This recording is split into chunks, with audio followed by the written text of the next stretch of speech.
Thomas had spent most of his 59 years believing life only worked when every detail was planned.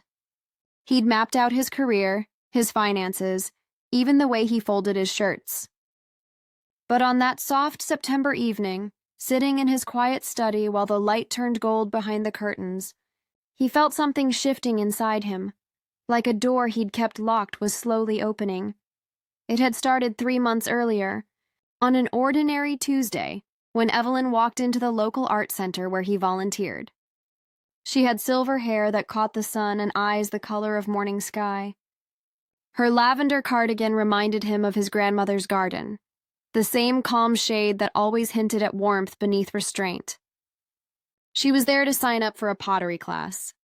Somehow, between misplaced forms and mixed-up schedules, they ended up talking for nearly an hour. "I don't really plan anymore," she'd said that first day, her smile touching her whole face. "I spent 40 years doing that. Now I just see what happens." The statement had unsettled him. How could someone live that way? To Thomas, unpredictability was the enemy of peace. Yet something about Evelyn made the idea sound safe. When she listened, she gave her full attention. When she laughed, it came from somewhere real, unguarded. They fell into a rhythm without meaning to. Coffee on Tuesday mornings, slow walks by the river on Saturdays. He learned she'd been married for 3 decades before her husband passed, that she had 2 grown children living far away, and that she'd started painting at 55 because she'd run out of excuses not to. "What about you?" she asked one morning as they watched sunlight shimmer across the water. "What did you always want to do?" Thomas had paused. He'd been an accountant all his life, a good one. He'd provided, he'd been reliable. But when had he last done something simply because he wanted to? "I don't know anymore," he admitted quietly. Evelyn didn't fill the silence. She just broke her muffin in half and handed him a piece, as if sharing something small could carry its own kind of grace. Weeks passed and the shift grew. He caught himself checking his watch less often. He stopped rehearsing conversations in his head. With Evelyn, silence felt comfortable. It felt like breathing. When she invited him for dinner one late summer evening, he expected order. Instead, her house was chaos wrapped in charm.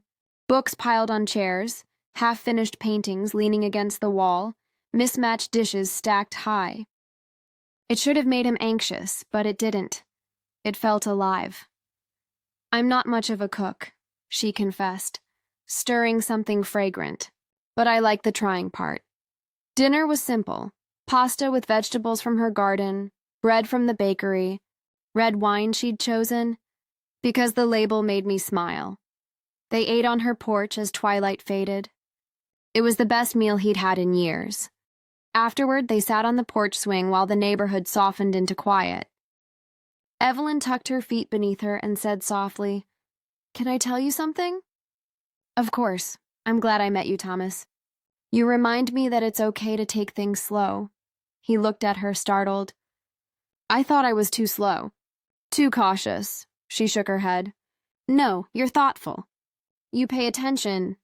"That's rare." Her hand found his. It felt natural, inevitable, like something time had been waiting for them to remember.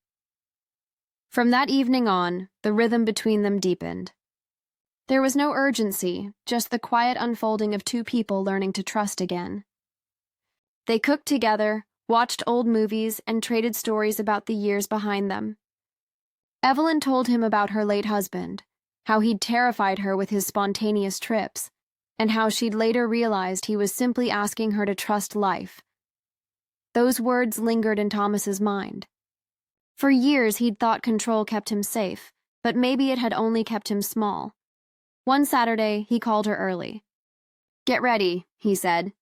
"I have an idea." She laughed through the phone. "Where are we going?" "I don't know yet. Let's just drive." They followed the coast highway north, windows down, sea air rushing in.